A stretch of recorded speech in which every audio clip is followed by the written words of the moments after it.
ನಮಸ್ತೆ ಸ್ನೇಹಿತರೆ, welcome to Nexus Kannada YouTube channel. ನೀವೇನಾದರೂ ನಮ್ಮ ಚಾನಲ್ನ ಸಬ್ಸ್ಕ್ರೈಬ್ ಮಾಡಿಲ್ಲ ಅಂದರೆ ಈ ಕೂಡಲೇ ಸಬ್ಸ್ಕ್ರೈಬ್ ಮಾಡಿ ಮತ್ತು ಬೆಲ್ ಐಕನ್ನ ಒತ್ತಿ ಅಂತ ಹೇಳ್ತಾ ಇವತ್ತಿನ ಫಸ್ಟ್ ಅಪ್ಡೇಟ್ ಬಂದು ಮಧು ಗೌಡ ಅವ್ರ ಬಗ್ಗೆ. ಮಧು ಗೌಡ ಅವರು ತಮ್ಮ ಯೂಟ್ಯೂಬ್ ಚಾನಲ್ ಅಲ್ಲಿ ಒಂದು ವಿಡಿಯೋನ ಅಪ್ಲೋಡ್ ಮಾಡಿದ್ದಾರೆ, ದಿಶಾ ಅಂತ.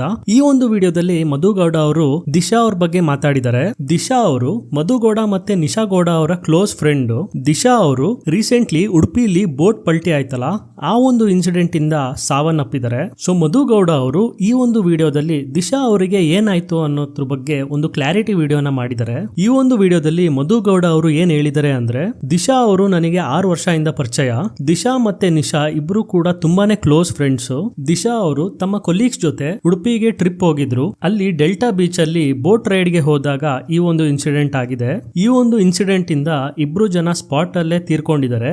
ಇನ್ನಿಬ್ರು ದಿಶಾ ಮತ್ತೆ ಧನ್ರಾಜ್ ಅವರಿಗೆ ತುಂಬಾನೇ ಕ್ರಿಟಿಕಲ್ ಆಗಿತ್ತು. ಸೊ ಅವರಿಬ್ರನ್ನ ಇಮಿಡಿಯೇಟ್ಲಿ ಹಾಸ್ಪಿಟಲ್ ಗೆ ರಶ್ ಮಾಡಿದ್ದಾರೆ. ದಿಶಾ ಅವರು ಕೆಲವು ದಿನಗಳಾದ್ಮೇಲೆ ಹಾಸ್ಪಿಟಲ್ ಅಲ್ಲೇ ತೀರ್ಕೊಂಡಿದ್ದಾರೆ. ಸೊ ಇದ್ರ ಬಗ್ಗೆ ಮಧುಗೌಡ ಅವರು ಬೋಟ್ ಅಲ್ಲಿ ಇದ್ದಂತ ಒಬ್ರು ಜೊತೆ ಮಾತಾಡಿದ್ದಾರೆ. ನಾನು ಆಡಿಯೋನ ಪ್ಲೇ ಮಾಡ್ತೀನಿ, ಕೇಳ್ಕೊಂಡ್ ಬನ್ನಿ. ದಿಶಾ ಅಂತ ಒಬ್ರು ನಿಮ್ಮ ಆಫೀಸಲ್ಲಿ ವರ್ಕ್ ಮಾಡ್ತಿದ್ರಲ್ಲ, ನಿನ್ನೆ ಡೆತ್ ಆಯ್ತಲ್ವಾ? ನಾನು ಅವ್ರ ಸಿಸ್ಟರ್ ಇನ್ ಲಾ ಮಧು ಅಂತ ಮಾತಾಡ್ತಾ ಇರೋದು. ಓಕೆ, ನನಗೆ ಒಂದು ಸ್ವಲ್ಪ ಇನ್ಫಾರ್ಮೇಶನ್ ಬೇಕಿತ್ತು, ಹೇಳಕ್ಕಾಗತ್ತಾ? ಅದೇ ನೀವು ಸೇಮ್ ಬೋಟಲ್ಲಿ ಇದ್ರಿ ಅಂತ ಗೊತ್ತಾಯ್ತು. ಆಕ್ಚುಲಿ ಅಲ್ಲಿ ಏನಾಯ್ತು ಸರ್? ಎಕ್ಸಾಕ್ಟ್ ಆಗಿ 28 ಮೆಂಬರ್ಸ್ ಹೋಗಿದ್ವಿ ನಾವು. ಓಕೆ. ಟ್ರಿಪ್ಗೆ ಭಾನುವಾರ ನಾವು ಇಲ್ಲಿಂದ 5 ಗಂಟೆಗೆ ಹೊರಬೇಕಿತ್ತು. ಬಸ್ಸು ಬಂದಿದ್ದು ನಮ್ಗೆ 9 ಗಂಟೆಗೆ ಮೈಸೂರಲ್ಲಿ. ಓಕೆ. ಸೊ ಒಟ್ಟಿಗೆ ಲೇಟ್ ಆಯ್ತಲ್ಲ ಮೈಸೂರಿಂದ. ನಾವು ತಲುಪಿಗೆ 5:05 ಉಡುಪಿಗೆ ರೆಸಾರ್ಟ್ಗೆ. ಓಕೆ. ಸೊ ಅವತ್ ನೈಟ್ ನಾವೆಲ್ಲ ಹೋಗಲ್ಲ, ಪಕ್ಕದ ಬೀಚ್ ಎಲ್ಲ ಸುಮ್ಮನೆ ಹೋಗಿ ಬೀಚ್ ನೋಡ್ಕೊಂಡು ಅವತ್ ನೈಟ್ ಮಲಗ್ತೀವಿ. ಬೆಳಿಗ್ಗೆ ಬೋಟ್ ರೈಡಿಂಗ್ ಅಂತ ಅಲ್ಲಿಂದ ಒಂದ್ 5-6 ಕಿಲೋಮೀಟರ್ ಒಂದು ಬೀಚ್ ಇದೆ, ಕೋಡಿ ಬೀಚ್ ಅಂತ. ಓಕೆ. ಡಿವೈಡ್ ಆಗ್ತೀವಿ, 28 ಮೆಂಬರ್ಸ್ 2 ಬೋಟ್ ಡಿವೈಡ್ ಆಗಿ. 14 ಮೆಂಬರ್ಸ್ ಡಿವೈಡ್ ಆಗಿ 2 ಬೋಟ್ ಹೋಗ್ತೀವಿ. ಸೊ ಒಂದ್ ಬೋಟ್ ಅಲ್ಲಿ ಎಲ್ಲ ಬೇರೆ ಹುಡುಗಿರು, ಮತ್ತೆ ಅಲ್ಲಿ ಜಾಸ್ತಿ ಹುಡುಗರು ಇರ್ಲಿಲ್ಲ. ಸೊ ಈ ಮುಳುಗಿದ ಬೋಟ್ ಅಲ್ಲಿ ನಾನು ಇದ್ದೆ, ನನ್ ಇನ್ಕ್ಲೂಡಿಂಗ್ 14 ಮೆಂಬರ್ಸ್ ಹೋಗಿದ್ವಿ. ಸೊ ಅವ್ನು ಹೋಗ್ತಾ ಹೋಗ್ತಾ ಲೈಫ್ ಜಾಕೆಟ್ ಹಾಕೊಳ್ಳಿ ಅಂತ ಅವನು ಹೇಳಲಿಲ್ಲ, ಅಂದ್ರೆ ಫೋರ್ಸ್ಫುಲಿ ಹೇಳ್ಬೇಕು. ನಾರ್ಮಲಿ ಬೋಟ್ ಅವರು ಅಲ್ಲ ಕೊಟ್ಟಿದ್ರ, ಅವ್ರು ಪ್ರತಿ ಒಬ್ರಿಗೂ ಕೊಟ್ಟಿದ್ರಾ? ಕೊಟ್ಟಿರ್ಲಿಲ್ಲ, ಜಸ್ಟ್ ಅಲ್ಲಿ ಪ್ರೆಸೆಂಟ್ ಇತ್ತು, ಅಲ್ಲಿ ಹಾಕಿದ್ರು, ಬೋಟ್ ಅಲ್ಲಿ ಇತ್ತು. ನಿಮ್ಗೇನ್ ಕೈಗೆ ಎತ್ತಿ ಕೊಟ್ಟಿಲ್ಲ? ಇಲ್ಲ ಇಲ್ಲ ಇಲ್ಲ, ಹಾಕೊಳ್ಳಿ ಅಂತಾನು ಏನು ಹೇಳಿಲ್ಲ ಅವರು? ಏನು ಹೇಳಿಲ್ಲ, ಎದುರಿಸ್ಲಿಲ್ಲ ಅವ್ರು. ಆಕ್ಚುಲಿ ಎಲ್ಲಾದ್ರೂ ಹೋದ್ರೆ ಅವರೇ ಎದುರಿಸ್ಬೇಕು, ಇಲ್ಲಾಂದ್ರೆ ಬೋಟೇ ಹತ್ತಲ್ಲ ಕೆಲವರು. ಓಕೆ, ಅದು ಏನ್ ಇಶ್ಯೂ ಇಂದ ಮುಳುಗಿರ್ಬೋದು ಸರ್ ಅದು? ಒಂದು ನನ್ನ ಅನ್ಸಿದ ಪ್ರಕಾರ ಓವರ್ ವೆಯ್ಟ್ ಇತ್ತು ಬೋಟು ಎಲ್ಲ. ಅಲ್ಲಿ ಸೈಜ್ ಎಲ್ಲ ಒಂದು 14 ಮೆಂಬರ್ಸ್ ಅಲ್ಲಿ ಆಲ್ಮೋಸ್ಟ್ 8 ಮೆಂಬರ್ಸ್ ಆಲ್ಮೋಸ್ಟ್ 90 kgs ಕಡೆ ವೆಯ್ಟ್. ಅದರಿಂದ ಏನಾದ್ರೂ ಮುಳುಗಿರುತ್ತೋ ಏನೋ ಗೊತ್ತಿಲ್ಲ. ಅಂದ್ರೆ ಅದು ಬೋಟ್ ಸೈಜ್ ಏನ್ ಮೀಡಿಯಂ ಇತ್ತ, ಚಿಕ್ಕದ ದೊಡ್ಡದ? ಅದು ಕೆಪಾಸಿಟಿ ಇರ್ಲಿಲ್ವಾ ಅಷ್ಟು ಜನದ್ದು? ಅದೇನೋ ಗೊತ್ತಿಲ್ಲ ನನ್ಗೆ, ಅದು ಎಷ್ಟು ಜನ ಕೆಪಾಸಿಟಿ ಇರುತ್ತೆ ಅಂತ ಗೊತ್ತಿಲ್ಲ. ಬಟ್ ಎಲ್ಲರಿಗೂ ಸಫಿಶಿಯಂಟ್ ಆಗಿ ಕೂತ್ಕೊಳಕ್ ಜಾಗ ಇತ್ತು. ಓಕೆ. ಸೊ ಮಧ್ಯೆ ಮನೆಗಳು ಹಾಕಿರ್ತಾರಲ್ಲ, ಸೊ ಹೋಗ್ತಾ ಮಧ್ಯ ಆಟೋಮೆಟಿಕ್ ನಿಲ್ಸಿದ್ದ ಒಂದ್ 5 ನಿಮಿಷ. ಡೆಸ್ಟಿನೇಷನ್ ರೀಚ್ ಆಗಿ ಡಾಲ್ಫಿನ್ಸ್ ಎಲ್ಲ ನೋಡಿದ್ವಿ. ಪುನಃ ರಿಟರ್ನ್ ಆಗ್ಬೇಕಿದ್ರೆ ಸೊ ಹೆಂಗಾಯ್ತು ಏನೋ, ಸಡನ್ಲಿ ಬೋಟು ಉಲ್ಟಾ ಹೋಗ್ಬಿಟ್ಟು. ಅಲೆಗಳಿತ್ತ ಅಲ್ಲಿ? ತುಂಬಾ ಅಲೆ ಇತ್ತು. ಓಕೆ. ಸಡನ್ ಆಗಿ ಉಲ್ಟಾ ಆಯ್ತು ಬೋಟು. ಇವಾಗ ಲಾಸ್ಟ್ ಸರ್ವೈವ್ ಆಗಿದ್ದು ದಿಶಾ ಅಂತೇನೋ ಹೇಳ್ತಾ ಇದ್ರು. ದಿಶಾಗೆ ಏನಾಯ್ತು ಅಂದ್ರೆ, ಅಲ್ಲಿ ಸ್ವಲ್ಪ ಲೇಟ್ ಆಗಿ ಸಿಕ್ಬಿಟ್ಲು ಅವಳು. ಲೇಟ್ ಆಗಿ ಸಿಕ್ಕಿನೂ ಸ್ವಲ್ಪ ರೆಸ್ಪಾನ್ಸ್ ಮಾಡ್ತಿದ್ವು. ಅಂದ್ರೆ ಒಂದ್ 10 ನಿಮಿಷ ಬೇಗ ಸಿಕ್ಕಿದ್ರೆ ಮೇ ಬಿ ಫಸ್ಟ್ ಏಡ್ ಎಲ್ಲ ಮಾಡವ್ರೆ ನಮ್ಮ ಹುಡುಗರು. ಅಲ್ಲಿ ಬೋಟ್ ಅಲ್ಲಿ ಏರ್ಕೊಂಡು ಫುಲ್ಲು ನೀರೆಲ್ಲ ತೆಗೆಯೋದು, ವಾಮಿಟ್ ಮಾಡ್ತಿದ್ದೆಲ್ಲ ಮಾಡವ್ರೆ. ಅವಾಗ ಸ್ವಲ್ಪ ರೆಸ್ಪಾನ್ಸ್ ಮಾಡ್ತಿದ್ಲು, ಅದಕ್ಕೆ ಸ್ವಲ್ಪ ಅವ್ರಿಗೆ ಇದ್ ಮಾಡಿದ್ದು ಹಾಸ್ಪಿಟಲ್ ಅಲ್ಲಿ. ಅಂದ್ರೆ ಅವಳನ್ನ ಎತ್ತಿ ವಾಟರ್ ಎಲ್ಲ ರಿಮೂವ್ ಮಾಡಿದ್ಮೇಲೆ ಅಂದ್ರೆ ಕಣ್ಣೆಲ್ಲ ಬಿಟ್ಟು ನೋಡಿದ್ಲ ಹೆಂಗೇನು? ಇಲ್ಲ ಇಲ್ಲ ಇಲ್ಲ, ಅಲ್ಲೂ ಏನೋ ರೆಸ್ಪಾನ್ಸ್ ಇಲ್ಲ. ಬಟ್ ಬಾಯಿಂದ ಇದ್ ಬರ್ತಾ ಇತ್ತು, ಅಂದ್ರೆ ನೀರ್ ಬರ್ತಾ ಇತ್ತು.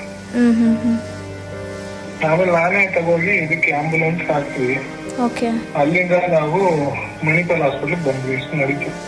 ನೆಕ್ಸ್ಟ್ ಅಪ್ಡೇಟ್ ಕಿಚ್ಚ ಸುದೀಪ್ ಅವ್ರ ಬಗ್ಗೆ. ಕಿಚ್ಚ ಸುದೀಪ್ ಅವರ ಒಂದು ರೀಸೆಂಟ್ ವಿಡಿಯೋ ತುಂಬಾನೇ ವೈರಲ್ ಆಗಿತ್ತಲ್ಲ, ಅದ್ರ ಬಗ್ಗೆ ಕಿಚ್ಚ ಸುದೀಪ್ ಅವರು ಫೈನಲಿ ರಿಯಾಕ್ಟ್ ಮಾಡಿದ್ದಾರೆ. ಹೌದು, ಕಿಚ್ಚ ಸುದೀಪ್ ಅವರು ರಕ್ಕಸ ಪುರಂದೋಲ್ ಟ್ರೈಲರ್ ಲಾಂಚ್ ಇವೆಂಟ್ ಅಲ್ಲಿ ಈ ಒಂದು ವಿಡಿಯೋದ ಬಗ್ಗೆ ಮಾತಾಡಿದ್ದಾರೆ. ನಾನು ಈ ರೀತಿ ಮಾತಾಡ್ಲಿಕ್ಕೆ ನಮ್ಮ ಗುರುಗಳಾದ ಪ್ರೇಮ್ ಅವರೇ ಕಾರಣ ಅಂತ ಸರ್ಕಾಸ್ಟಿಕ್ ಆಗಿ ಹೇಳಿದ್ದಾರೆ. ನಾನು ವಿಡಿಯೋ ಪ್ಲೇ ಮಾಡ್ತೀನಿ, ನೋಡ್ಕೊಂಡ್ ಬನ್ನಿ. ಮೊನ್ನೆ ನಂದೇನ್ ರೀಲು ಬಂತು, ನನ್ನ ಗುರುಗಳು ಪ್ರೇಮ್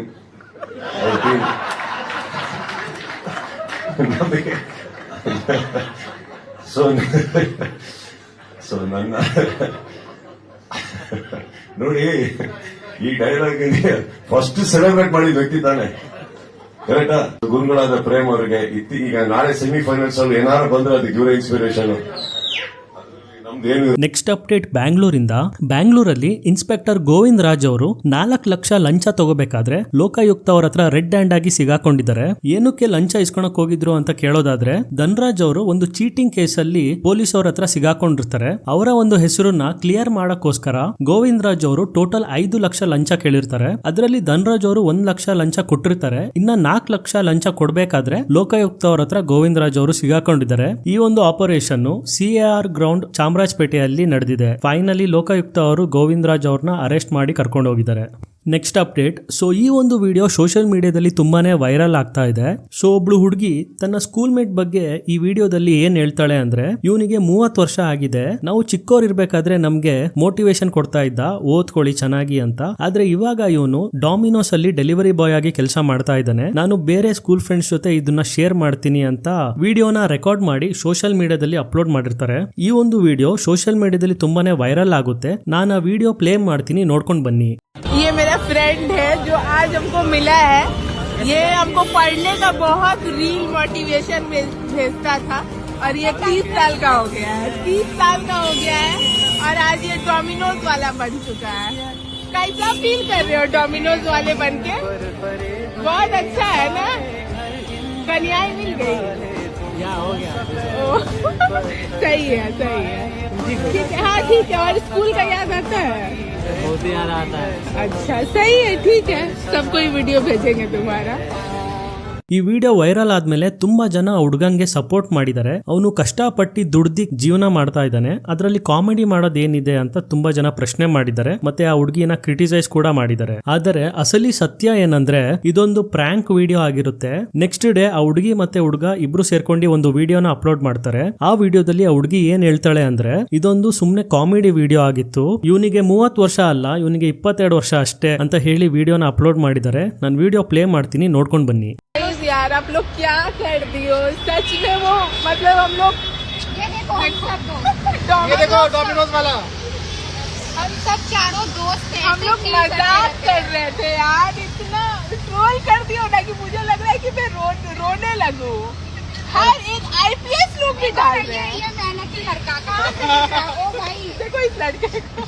मेहनती. अरे इसका एक्टिंग ही ऐसा है भाई, अच्छा अरे कहा जाता है. एक्टिंग बहुत अच्छा करता है, बहुत ज्यादा अच्छा, इसलिए सबको सच लग गया. हम लोग फॉर फन बनाए थे वीडियो यार. पता नहीं था. Next update. Indian railway department Samriddhi ಅನ್ನೋ ಸ್ಟೂಡೆಂಟ್ ಗೆ 9 ಲಕ್ಷ ಕಾಂಪನ್ಸೇಷನ್ ಫೀ ಕೊಡ್ತಾ ಇದೆ. ಹೌದು, ಈ ಒಂದು ಇನ್ಸಿಡೆಂಟ್ ಉತ್ತರ ಪ್ರದೇಶದಲ್ಲಿ ನಡೆದಿದೆ. ಸಮೃದ್ಧಿ ಅನ್ನೋ ಸ್ಟೂಡೆಂಟ್ BSc ಎಂಟ್ರೆನ್ಸ್ ಎಕ್ಸಾಮ್ ಬರೆಯಕ್ಕೆ ಲಕ್ನೋಗೆ ಹೊರಟಿರ್ತಾರೆ. ಅವರು ಬಸ್ತಿಯಲ್ಲಿ ಟ್ರೈನ್ ನ ಹತ್ತಬೇಕಾಗಿರುತ್ತೆ. ಆದ್ರೆ ಟ್ರೈನ್ 2.5 ಗಂಟೆ ಲೇಟ್ ಆಗಿ ಬಂದಿದೆ. ಕೊನೆಗೆ ಅವರು 2.5 ಗಂಟೆ ಲೇಟ್ ಆಗಿ ತಮ್ಮ ಎಕ್ಸಾಮ್ ಸೆಂಟರ್ ಗೆ ಹೋಗಿದ್ದಾರೆ. ಆದ್ರೆ ಎಕ್ಸಾಮ್ ಸೆಂಟರ್ ಅಲ್ಲಿ ಅವರಿಗೆ ಎಕ್ಸಾಮ್ ಬರೆಯಕ್ಕೆ ಅವಕಾಶ ಮಾಡಿಕೊಟ್ಟಿಲ್ಲ.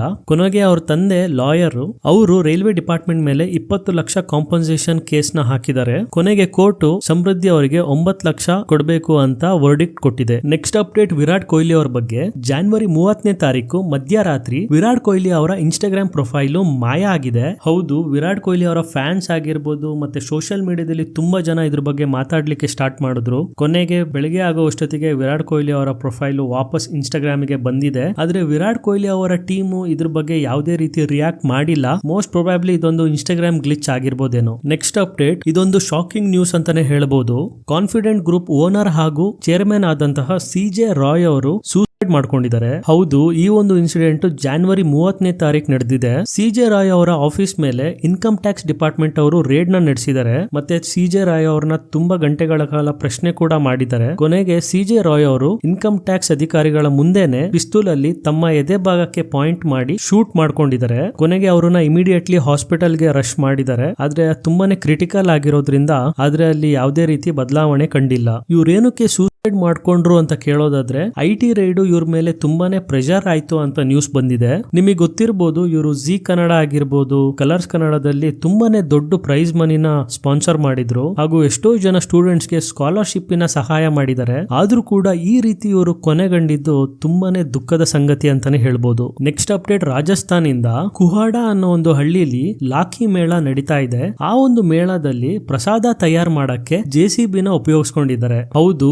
ಚೂರ್ಮಾ ಅನ್ನೋ ಒಂದು ಸ್ವೀಟ್ ನ ತಯಾರು ಮಾಡಕ್ಕೆ JCB ನ ಬಳಸ್ಕೊಂಡಿದ್ದಾರೆ. ಈ ಒಂದು ಸ್ವೀಟ್ ಅಲ್ಲಿ ಉಪಯೋಗಿಸ್ಕೊಂಡಿರೋ ಪದಾರ್ಥಗಳಾದ ಗೋಧಿ, ಸಕ್ಕರೆ, ತುಪ್ಪ ಮತ್ತೆ ಡ್ರೈ ಫ್ರೂಟ್ಸ್ ನ ಮಿಕ್ಸ್ ಮಾಡಕ್ಕೆ JCB ನ ಉಪಯೋಗಿಸ್ಕೊಂಡಿದ್ದಾರೆ. ಈ ಒಂದು ವಿಡಿಯೋ ಸೋಷಿಯಲ್ ಮೀಡಿಯಾದಲ್ಲಿ ತುಂಬಾನೇ ವೈರಲ್ ಆಗ್ತಾ ಇದೆ. ಇದಾಗಿತ್ತು ಇವತ್ತಿನ ಟಾಪ್ ಟ್ರೆಂಡಿಂಗ್ ನ್ಯೂಸ್. ನೀವೇನಾದ್ರೂ ನಮ್ಮ ವಿಡಿಯೋನ ಲೈಕ್ ಮಾಡಿಲ್ಲ ಅಂದ್ರೆ ಈ ಕೂಡ ಲೈಕ್ ಮಾಡಿ, ಶೇರ್ ಮಾಡಿ, ಸಬ್ಸ್ಕ್ರೈಬ್ ಮಾಡಿ ಮತ್ತು ಬೆಲ್ ಐಕನ್ ನ ಒತ್ತಿ ಅಂತ ಹೇಳ್ತಾ ಥ್ಯಾಂಕ್ ಯು.